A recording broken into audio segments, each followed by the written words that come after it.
Chers amis de la mission solaire d'espoir, bonjour et bienvenue à cette méditation matinale. Après toute analyse, nous comprenons que ce n'est pas les bonnes œuvres, ni nos bonnes actions, ni les services rendus qui sont comptés à justice devant Dieu, mais c'est notre foi. Écoutons David s'exprimer. David exprime le bonheur de l'homme à qui Dieu compte la justice sans œuvre. Heureux ceux dont les iniquités ont été pardonnées et dont les péchés ont été couverts. Heureux l'homme à qui le Seigneur ne compte pas le péché. Selon Romains le chapitre 4, le verset 6 à 7.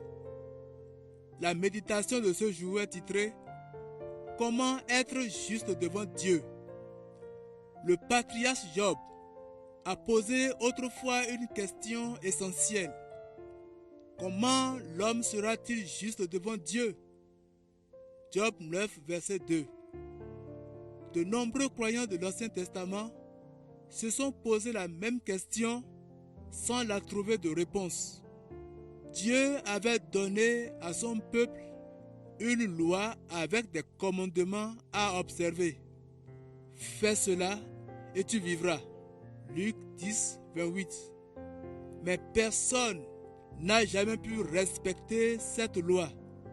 Elle n'a fait que prouver que l'homme, par ses efforts, est incapable d'être irréprochable devant Dieu. Mais grâce à l'œuvre de Jésus, le Nouveau Testament répond à la question de Job. Tous ceux qui croient sont justifiés, rendus justes gratuitement par sa grâce. Romains 3, 24. Justifiés par la base de la foi, nous avons la paix avec Dieu par notre Seigneur Jésus-Christ. Justifiés par son sang, ces affirmations montrent comment on peut être justifié, c'est-à-dire déclaré juste par Dieu lui-même. On est justifié gratuitement. La justice que Dieu offre ne se perd pas. Et la grâce est le motif qui fait agir Dieu envers des hommes, ne méritant que son jugement.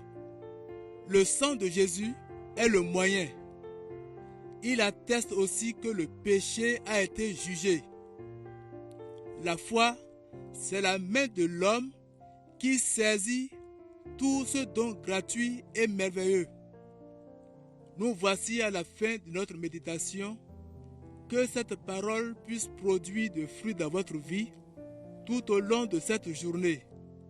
Que le Dieu de grâce vous accompagne, vous bénisse. Prions afin que le Seigneur assiste tous ceux-là qui sont en situation difficile, tous ceux-là qui veulent découvrir le Seigneur et qui se révèlent en eux. Que Dieu vous bénisse. Shalom.